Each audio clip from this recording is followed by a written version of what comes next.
মেদিনীপুর শহর সংলগ্ন মাতকাতপুর এলাকায় 16 নম্বর জাতীয় সড়ক সম্প্রসারণের কাজ শুরু হলেই ভাঙা পড়বে জাতীয় সড়কের জায়গা দখল করে থাকা শতাধিক ব্যবসায়ীর দোকান। মুখ্যমন্ত্রীর কাছে নিজেদের আশঙ্কার কথা তুলে ধরলেন ব্যবসায়ীরা। ব্যবসায়ীদের কথা শুনে এলাকায় মার্কেট কমপ্লেক্স করে দেওয়ার ঘোষণা মুখ্যমন্ত্রীর। বুধবার দুপুরে মেদিনীপুর থেকে ঝাড়গ্রাম যাওয়ার পথে বীরেন্দ্র সেতু পেরোনোর পরই মাতকাতপুরে দাঁড়িয়ে যায় মুখ্যমন্ত্রীর কনভয়। সেই সময় স্থানীয় ব্যবসায়ীরা দেখা করেন মুখ্যমন্ত্রীর সঙ্গে। ব্যবসায়ীরা মুখ্যমন্ত্রীকে জানান ব্যবসায়ীদের উচ্ছেদ করলে বড় সমস্যায় পড়বেন তারা।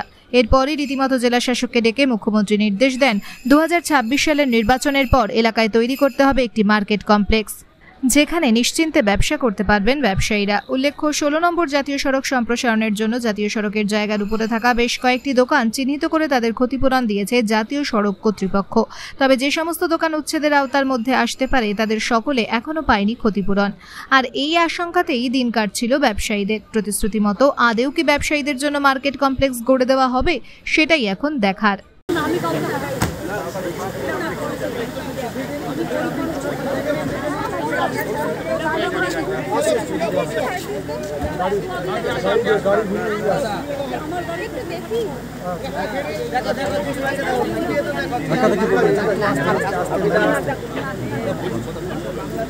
স্যার আপনার সঙ্গে ডিএম স্যার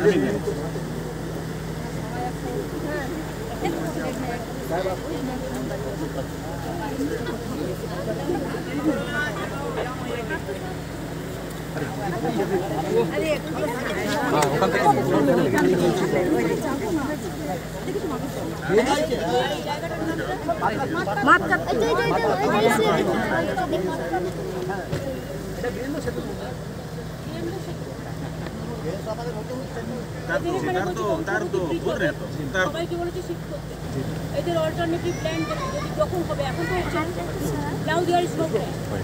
2026-এর পরে করবো, 2026-এর পরে যখনই হোক এদের জন্য আলাদা মার্কেট কমপ্লেক্স করে দেবো।